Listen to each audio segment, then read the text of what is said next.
Baik, selamat berjumpa kembali. Saya ucapkan Assalamualaikum warahmatullahi wabarakatuh. Salam sejahtera untuk kita semua. Minggu kelima mata kuliah Sistem Basis Data. Saya akan menjelaskan dengan subtemanya adalah tahap tahap pembuatan Entity Relationship Diagram atau yang juga dikenal dengan ERD. Basis data ERD, kalau kita melihat di pertemuan sebelumnya, sedikit sudah kita bahas tentang apa itu model data relasional begitu ya, kenapa harus dimodelkan, eee, kerangka atau tools yang dipakai itu apa ya, salah satunya adalah dengan pemodelan ERD. Nah, di sini kita akan mencoba melihat lebih mendalam apa itu ERD dan, sampai ke contoh, bagaimana cara membuatnya. Jadi kita akan secara singkat, kita singgung lagi, ERD itu digunakan untuk memodelkan struktur, saudara ya, struktur data dan hubungan antar data. Jadi memodelkan struktur data yang ada, kita tidak langsung bangun secara fisik, tapi dibuat dalam suatu pemodelan dan akan dimunculkan, digambarkan di sana adalah keterhubungan antar datanya. Nah, sebetulnya ERD itu buat apa? Nah, dengan ERD kita mencoba menjawab pertanyaan seperti kita perlu data apa? Data apa yang kita perlukan? Kemudian bagaimana data yang satu berhubungan dengan data yang lain? Nah, pertanyaan-pertanyaan seperti itu diantaranya dapat kita jawab melalui pemodelan ERD. Kurang lebih seperti itu. Nah, kemudian simbol-simbol yang digunakan ya, yang digunakan di dalam ERD sebetulnya secara umum simbolnya sama lah ya. Kita nyari referensi-referensi itu simbolnya sama. Nah, kalau kita melihat lebih lebih jelas ya, ini sebetulnya ada 3 simbol utama ya. Jadi yang pertama ada entity, ada relationship, dan ada atribut. Sebetulnya 3 simbol utama. Tapi kalau kita melihat ya di sini ada penggambaran yang lebih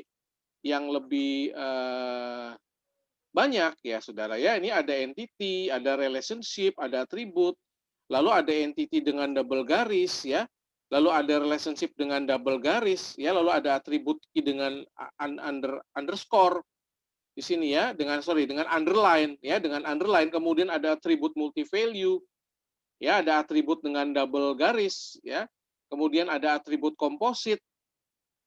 Ya, nah ini kita akan melihatnya nanti akan lebih detail Saudara ya.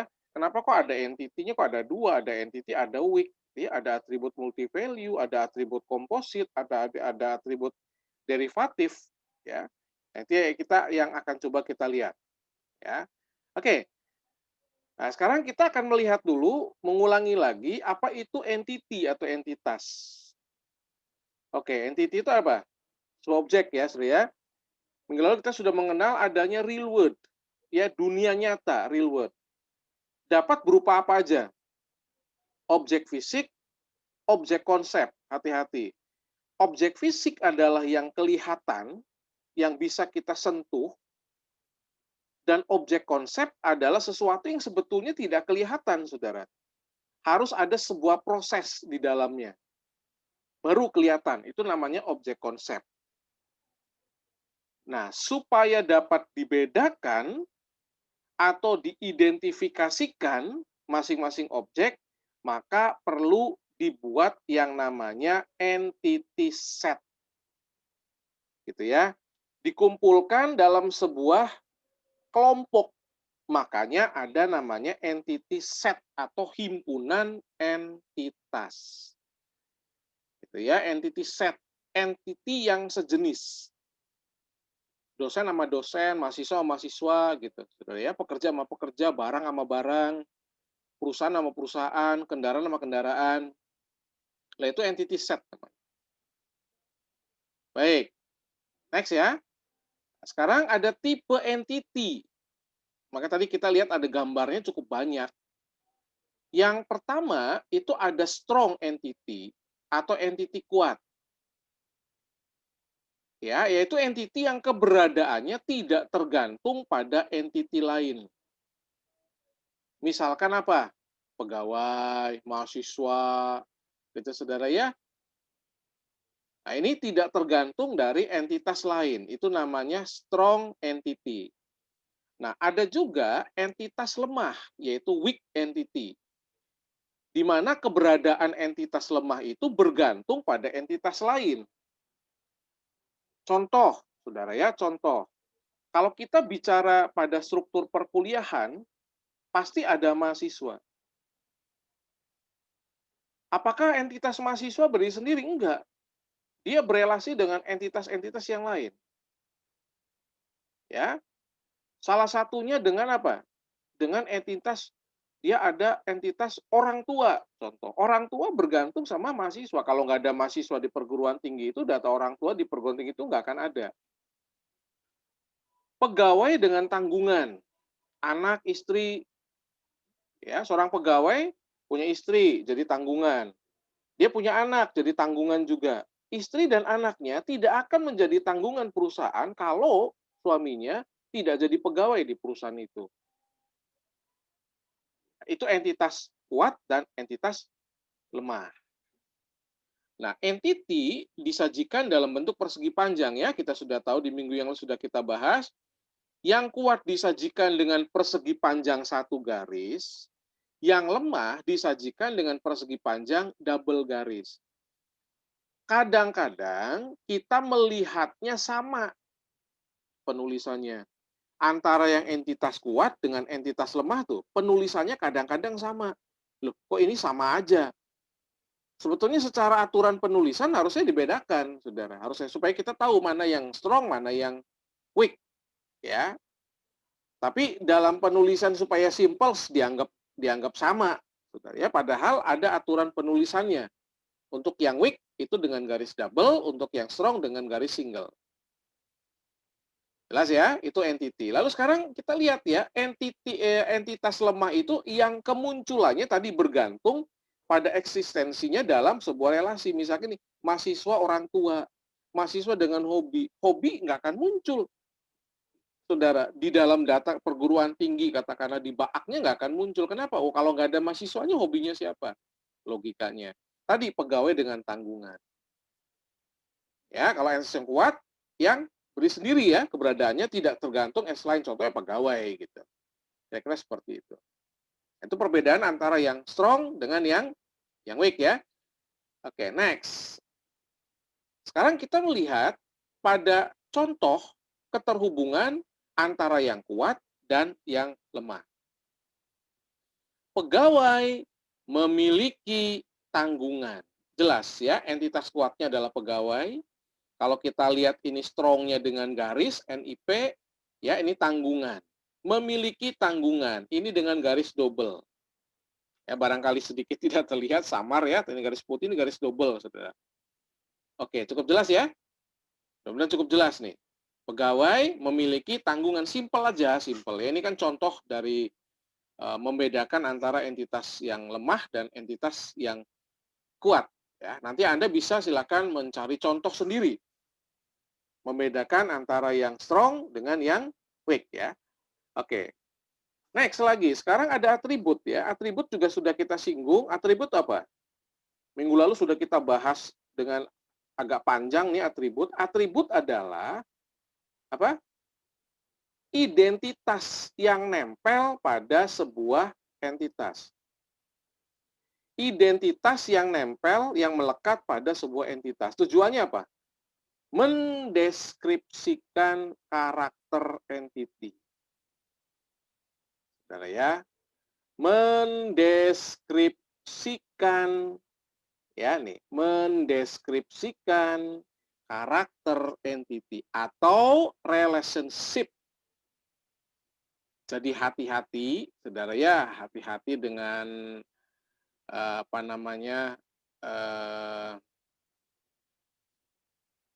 mendefinisikan, karena yang namanya mendefinisikan, mendeskripsikan maksud saya itu adalah memberikan ciri.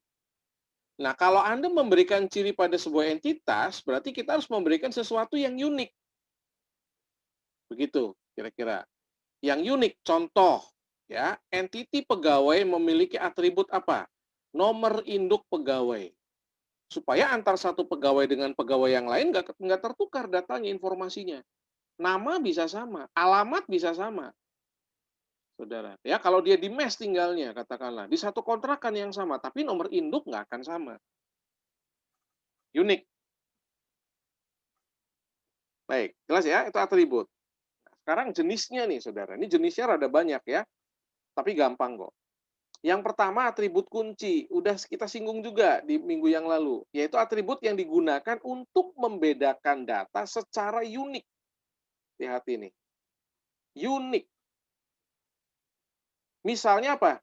Nomor induk karyawan, nomor induk mahasiswa, nomor peserta di sebuah kegiatan. Unik, saudara. Ya, nggak boleh sama, gitu. Ya, nggak boleh sama. Kalau sama, ya bagaimana ya? Sama. Lalu ada atribut simple, itu atribut yang bernilai tunggal. Simple ya, nama, itu barang, status, jenis kelamin, itu bernilai tunggal tuh. Ngerti ya saudara ya? Sabun, ya bernilai tunggal, sabun. Status, menikah, belum menikah. Status, bekerja, belum bekerja. Itu status. Lalu ada atribut multi value. Oke, kalau multi value itu yang punya banyak value di dalamnya. Contoh, apa? Gelar. Betul ya? Satu orang kan bisa punya gelarnya banyak. Di depan ada, di belakang nempel banyak. Gitu.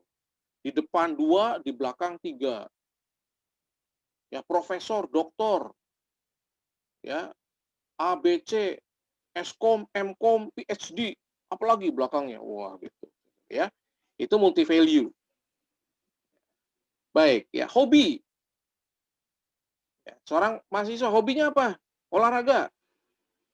Gitu kan? Makan, minum, tidur. Nah, itu hobi ya. Oke, atribut komposit, atribut yang masih bisa diuraikan. Komposit. Jadi satu data itu sebetulnya isinya dari berbagai komponen, namanya juga komposit. Ya. Alamat. Universitas Catur Insan Cendikia.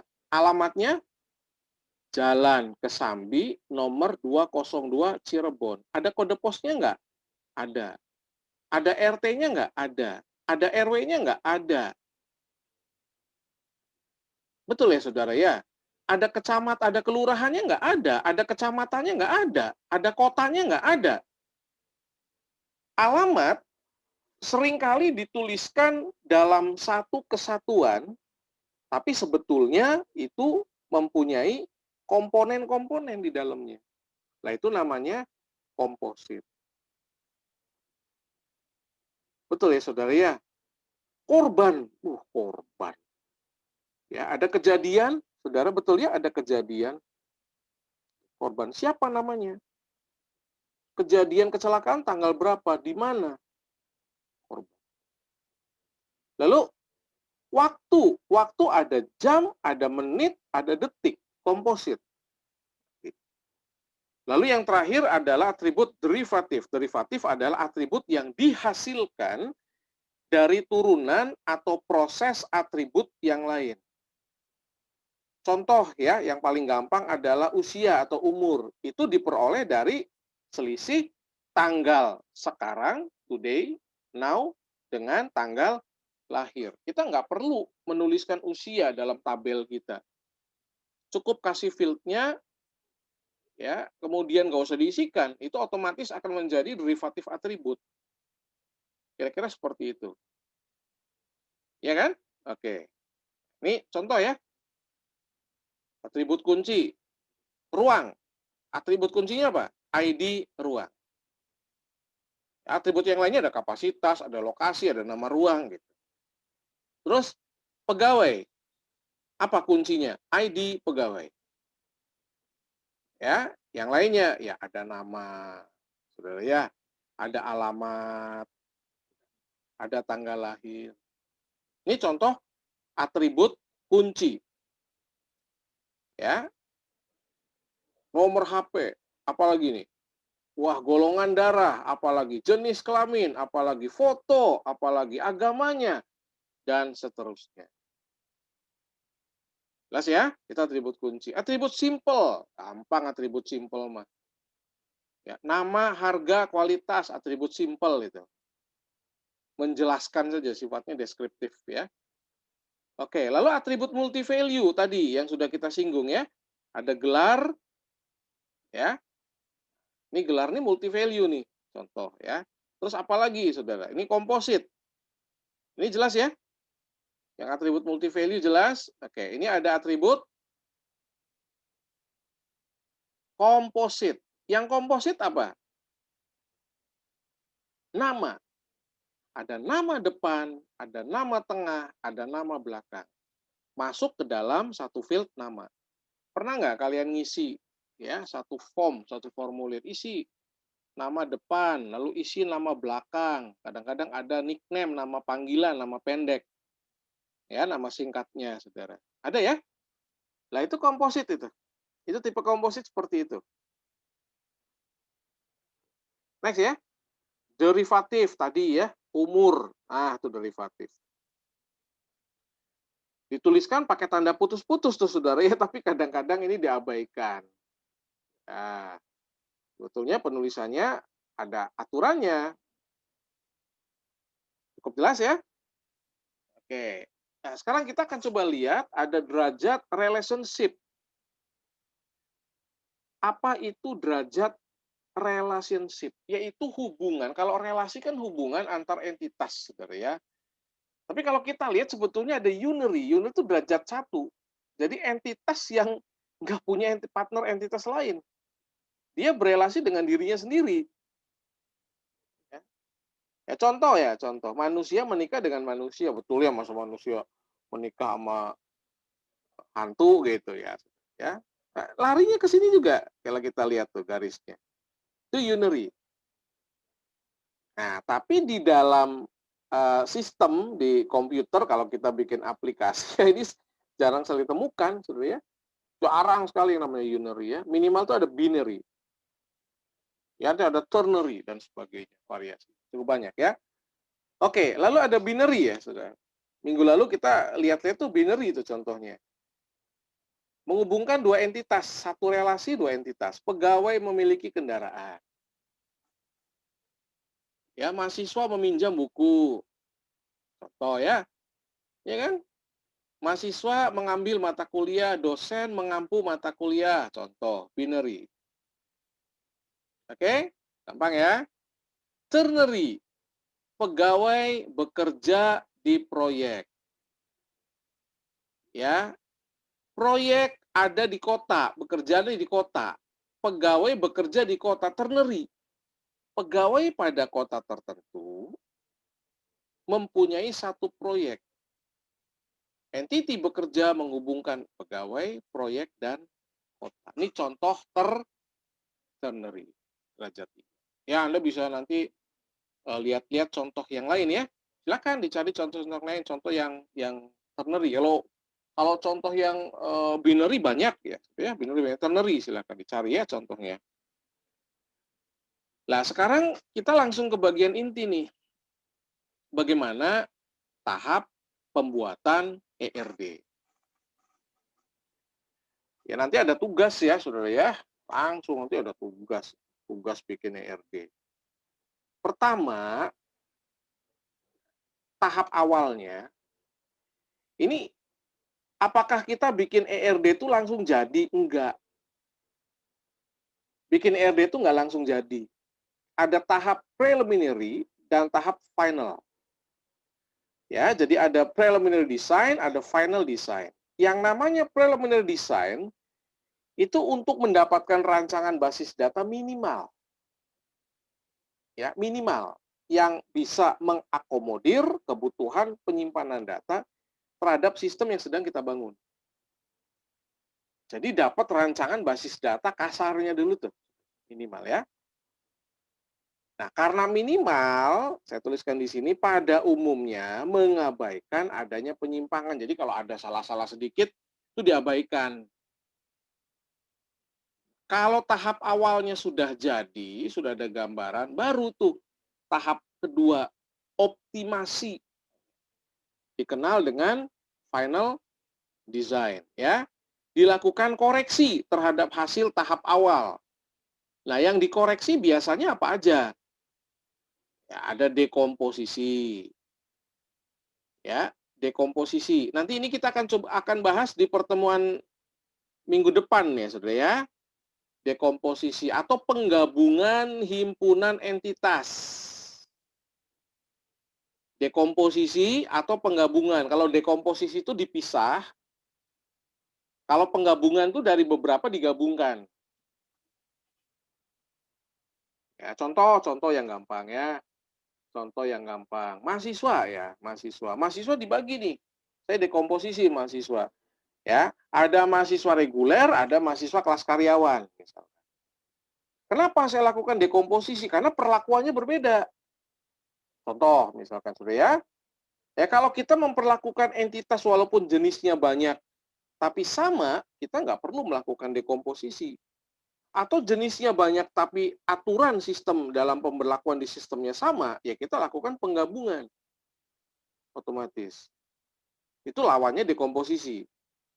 Lalu yang kedua, perubahan yang mungkin dilakukan adalah perubahan derajat relasi.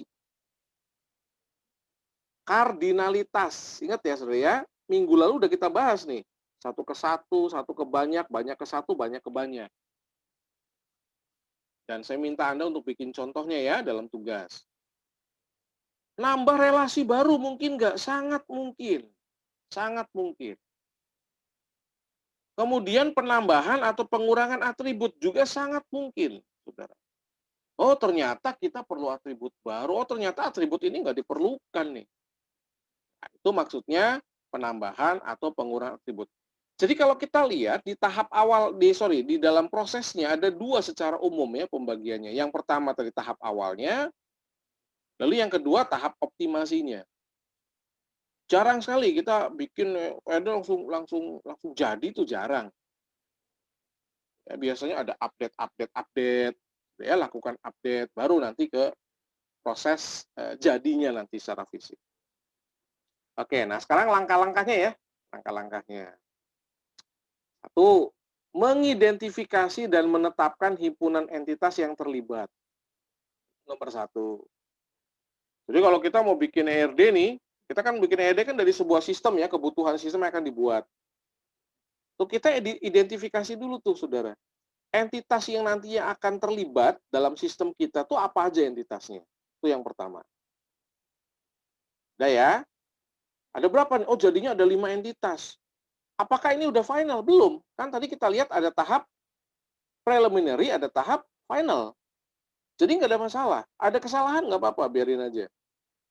Ya, satu mengidentifikasi dan menetapkan himpunan entitas yang akan terlibat. Yang kedua, menentukan atribut kunci. Atribut kuncinya dulu kalau memang ada di situ. Biasanya memang ada atribut kuncinya. Tentukan dulu. Contoh tadi pegawai apa? Nomor induk pegawai. Ya, mahasiswa, nomor induk mahasiswa. Udah, ditentukan dulu atribut kuncinya. Kalau sudah, baru kita mengidentifikasi dan menetapkan seluruh himpunan relasi. Kan gini, entitasnya sudah, atribut kuncinya sudah. Udah ya? Lalu yang ketiga, apa relasinya, keterhubungannya? Dan ingat, saat kita melakukan proses menetapkan relasi, kalau relasi kan menentukan hubungan nih. Syaratnya harus ada apa? Lalu primary key dan foreign key-nya. Yang lupa, lihat lagi penjelasan di minggu yang lalu. Ya, ada primary key, ada foreign key-nya. Karena harus berpasangan, Saudara. Dia jadi kunci di satu entitas, tapi jadi foreign key di entitas yang lain. Tujuannya apa? Membangun relasi. Ini adalah konsep model data relasional. Kalau sudah, tahap keempat adalah menentukan, ini derajat relasi. Kardinalitas. Ya, kardinalitas. satu ke banyak, mau banyak ke satu, silakan ditentukan di sini. Kenapa harus ada cardinality? Ya untuk menentukan konsep jalannya sistem, saudara. Ini aturannya dari sini. Nah, baru terakhir lengkapi atribut tambahannya. Gitu. Atribut deskriptif namanya. Tadi tuh yang simpel, bisa simpel, bisa derivatif, saudara ya. Macam-macam. Bisa komposit tipenya, tapi maksudnya itu yang bukan kunci maksudnya. Ya. Makanya disebut dengan istilahnya deskriptif. Next ya. Kita langsung lihat pada contohnya saja. Contoh kasus pada perkuliahan. Langkah 1 ya. Ini contoh ya, contoh sederhana banget. Mengidentifikasi dan menetapkan himpunan entitas yang terlibat. Jadi mengidentifikasi dan menetapkan himpunan entitas yang akan terlibat. Kita melihatnya 3 aja yang gampang ya. Ada mahasiswa, ada kuliah, ada dosen. Ya. Setelah tentukan ada 3 entitas nih, contoh, kita kasih kuncinya. Mahasiswa dikasih nomor mahasiswa, betul unik ya. Kuliah kita kasih dengan kode MTK, kode mata kuliah. Lalu dosen dengan kode dosen. Gampang ya. Pak, kalau entitasnya banyak bagaimana? Ya kalau memang harus banyak ya dibuat banyak. Masa entitasnya harus banyak dibuat sedikit? Nanti nggak kelihatan detailnya. Udah? Next. Ya, langkah 3, udah ketemu kan? Entitas udah, atribut kuncinya udah ya, saudara. Bikin relasinya. Antara mahasiswa dengan kuliah itu mahasiswa mempelajari kuliah, betul nggak? Lah kuliahnya diajar sama dosen. Gitu. Ya, jadi dosen nggak boleh langsung dosen mengajar mahasiswa, nggak bisa. Dosen mengampu atau mengajar mata kuliah, mahasiswa mempelajari kuliah. Relasi itu dituliskan sebaiknya dengan kata kerja, verb. Nah, karena kita sudah menentukan yang namanya primary key-nya, maka otomatis di dalam mahasiswa dan mempelajari kita tempelkan nih saudara, nomor mahasiswa dan kode mata kuliah ada di sini. Udah, kode dosen dan kode mata kuliah ada di mengajar, betul nggak? Nggak mungkin di mengajar itu ada nomor mahasiswa, nggak ada. Nomor mahasiswa nempelnya sama kuliah. Cukup jelas? Pahami ya? Kode dosen ini belum nambahin atribut yang lain nih, belum. Ini masih atribut kuncinya semua. Udah? Nah, kalau sudah, langkah keempat, tentukan derajat relasinya. Satu mahasiswa bisa mempelajari banyak mata kuliah. Satu mata kuliah udah bisa dipelajari oleh banyak mahasiswa sehingga hubungannya adalah banyak ke banyak. Nah, ya. Udah? Nah, dalam contoh ini konteksnya adalah satu dosen bisa mengajar banyak mata kuliah. Tapi banyak mata kuliah tidak diajar oleh banyak dosen. Artinya apa? Satu mata kuliah hanya diajar oleh satu dosen. Mungkin nggak ini M kanan M? Mungkin kalau memang aturannya satu mata kuliah itu dapat diajar oleh lebih dari satu dosen. Jadi tergantung alur bisnisnya bagaimana. Next ya. Oke. Langkah 5, melengkapi himpunan entitas dan relasi tadi dengan atribut yang bukan kuncinya. Masukin tuh ya, nama, alamat, ya. Nanti antara mata kuliah, nanti ini akan saya jelaskan ya saudara ya. Akan saya jelaskan lagi bahwa kalau keterhubungan banyak ke banyak itu menghasilkan yang namanya logical record structure. Ya, LRS namanya. Menghasilkan logical record structure. Kalau dia banyak ke banyak hubungannya. Contoh, ya contoh. Antara mahasiswa salah satunya banyak nih, ini nanti pasti akan menghasilkan logical reconstruction. Kalau satu ke satu enggak, ya. Mahasiswa mempelajari mata kuliah akan menghasilkan apa, Saudara? Nilai. Dosen mengajar mata kuliah muncul apa? Jam berapa, di ruang mana. Betul ya? Munculin apa? Jadwal. Hati-hati. Satu output muncul, keterangan nantinya akan muncul dari sistem, Saudara, itu karena keterhubungan dua entitas minimal. Itu akan menghasilkan apa? Informasi yang nantinya akan menjadi tabel baru kalau nanti secara fisiknya tuh. Jelas ya? Cukup jelas ya, Saudara ya? Ini gambaran sederhana aja, sederhana. Sederhana sekali. Ya, kalau mungkin Anda melihat contoh lain ya di contoh ERD yang bicara tentang perkuliahan, ya nggak jauh berbeda lah, ya mungkin lebih lengkap, bagus kalau Anda dapatkan yang lebih lengkap, ya silakan sambil dipelajari. Ternyata gampang ya untuk membuat ERD. Masih tahap awal dulu ya, Saudara ya. Next kita akan lihat di tahap berikutnya nanti nih. Ya di next week. Ini ada penjelasan lagi. Nah, berikutnya apa? ERD dengan kamus data. Kebayang nggak sama Anda? Ya, contoh ya, ini atributnya nggak banyak nih, Saudara, dan entitasnya cuma 3. Kebayang kalau entitasnya 6, 7, 10 entitasnya. Nulis atributnya bagaimana? Karena seringkali atribut yang terlalu banyak digambarkan dalam ERD seringkali ganggu tujuan. Jadi nggak jelas tuh, Saudara, bacanya ruwet. Sehingga seringkali dituliskan dengan satu metode namanya kamus data. Data dictionary.